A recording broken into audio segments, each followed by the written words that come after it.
On today's video, 5 ways in which you can make yourself more productive. So before we get into the actual tips, I'm going to talk a little bit about productivity and what it is and why worshiping it at all costs isn't necessarily the best thing you can be doing anyway.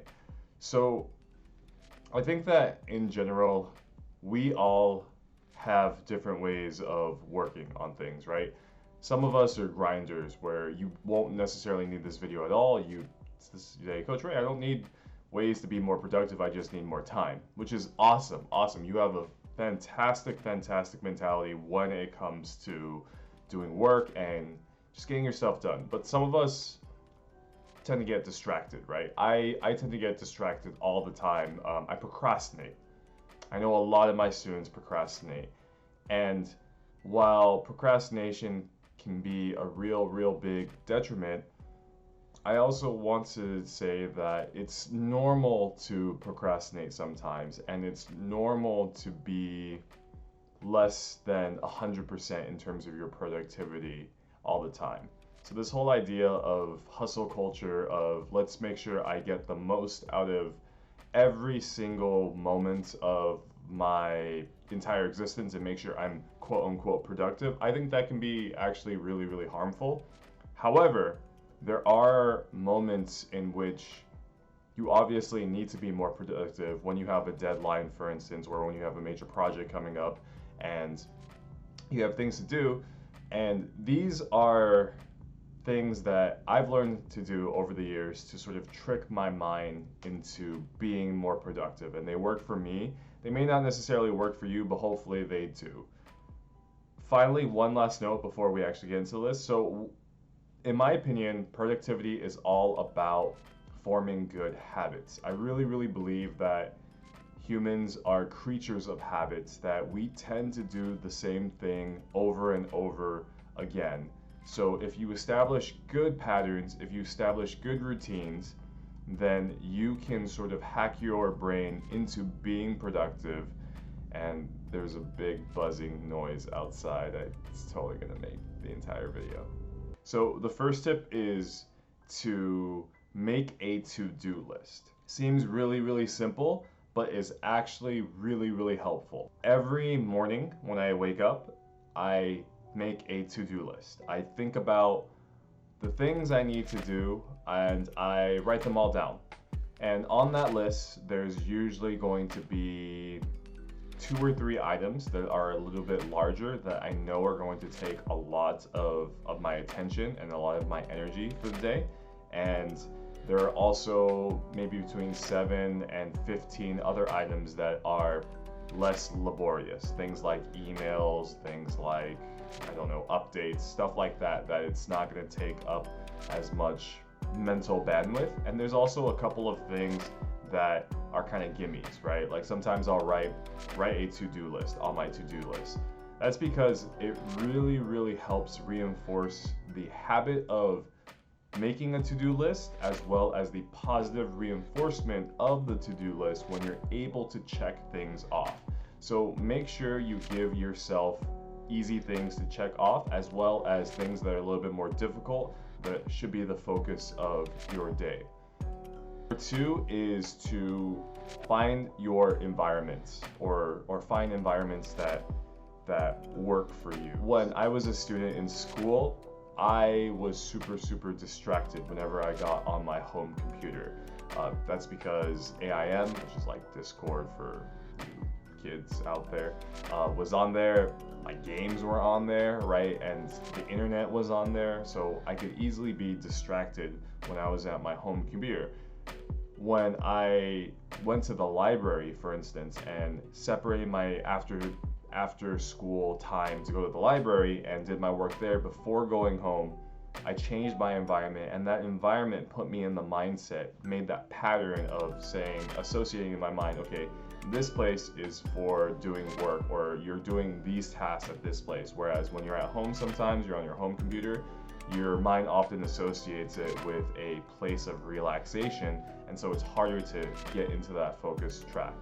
For me, I really like coffee shops. I really like people watching and environments that have sort of a underlying ambience to it and a little bit of noise.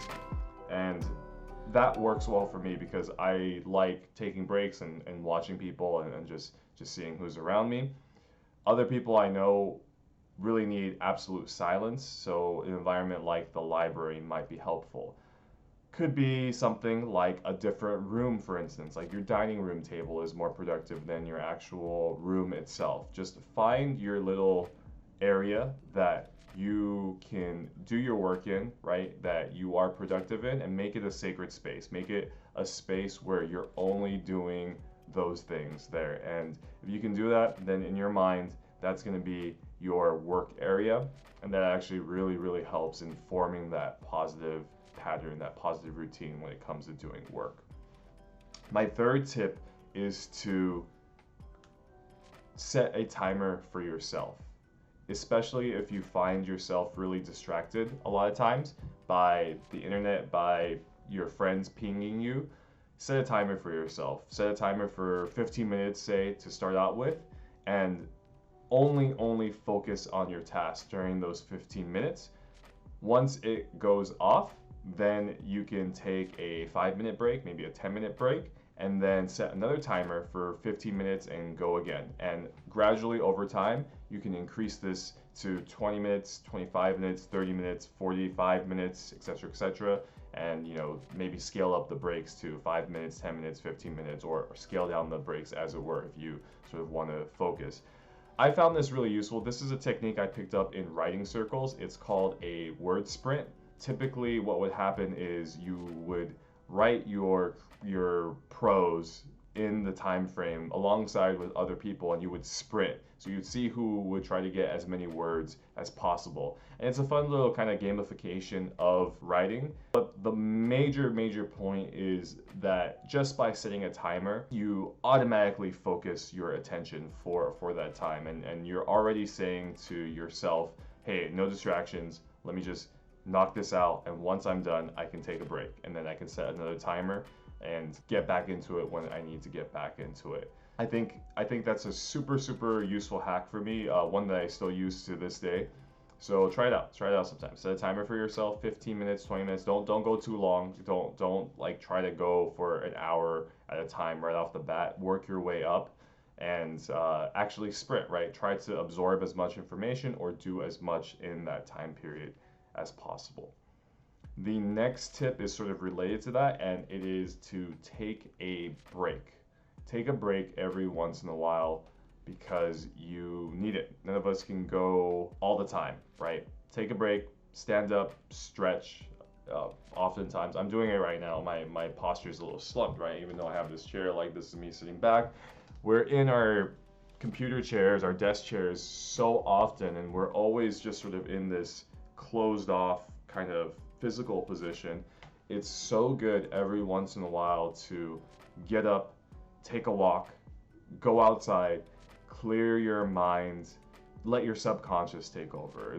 Taking a break, in my opinion, means separating yourself from your screen some way, somehow. I know that oftentimes when we take breaks, we like to go on YouTube, or we like to do other stuff on the computer, go on Instagram, maybe play a round of a game or something. But to be honest, that is a little bit detrimental, because what that does is that forms the pattern in your brain to associate your computer or your workstation with also this sort of dopamine hit of going on social media, of playing video games, etc., and that is chemically very overwhelming, and overwhelms the much subtle sensation of completing your work, right? And you're doing it in the same physical space, so your brain is going to associate the major dopamine hit with that space, as opposed to the more subtle dopamine hit of being disciplined and being productive. Try to separate yourself from your screen when you're taking breaks. And again, it's about your physical health. It's good to walk every once in a while. It's good to to just move around, get the blood flowing. When we do that, we also give our mind time to sort of reset and to just sort of like go into rest mode, right? Literally go into rest mode and not think about the things that you've been working on so actively for a little bit. I like to pair this with doing some sort of chore, maybe putting some laundry in the load or washing the dishes, walking the dog a little bit, because I find that by doing those things, first of all, it's an easy thing to put on your to-do list, right? All right, I'm gonna go do the dishes or whatnot. But it also signals to your brain that, hey, I am still sort of in productivity mode, or hey, look, I got the dishes done. I can take on the world. So the last tip is to change up your environment every once in a while. I know that the second tip was to find your environment. This may seem a little contradictory to that, but again, it comes down to forming patterns, right? And sometimes we need to form new patterns. Sometimes we need to change our environment because we have found ourselves with too many negative patterns. We found ourselves being too unproductive in our current space, where once it was sacred and once we were super productive in it, but for whatever reason, now it brings sort of brings us down, right? We get there and we just go, oh, I don't feel like doing anything here. Or I just am not being productive here on this desk. For me personally, I love bouncing around between 2 or 3 places every couple of weeks. If I'm not being productive at home anymore, I will try to go out and I'll try to find some space outside maybe to work, and I'll try to work in my notebooks, and I'll try to work analog versus digital. And that's another kind of changing your environment too, if you're changing your work surface, especially if you're going from digital back to pen and paper. That really kind of helps you focus sometimes. Changing your environment, whether it's at a library, coffee shop, office, co-working space or whatnot, it helps us form new patterns basically, and sometimes that's exactly what we need. We need to form new patterns to tackle new tasks. So if you're finding yourself stuck and you're finding yourself kind of doing the rest of the list, maybe making your to-do list, maybe doing your sprints, and none of this is working, change it up. And this kind of goes in general, right? It's not like, when I say environment, it's not just your physical space, but it's just sort of your routine, what you're doing in general. For me personally, what I've noticed is that I can form really, really good habits, but sometimes after a little bit, I'll start slipping. I'll start putting in some bad habits. I'll start checking social media. I'll start doing less and less work, going on Reddit more and more. In those situations, I know that I need to sort of separate myself. I need sort of a fresh start. Nothing gives you a fresh start like a fresh environment. So when you need to, change your environment up. So those are my 5 tips to help you be more productive. I hope it was helpful. If you like this video, please give it a thumbs up, subscribe below. This is Coach Ray from Breakthrough. See you next time.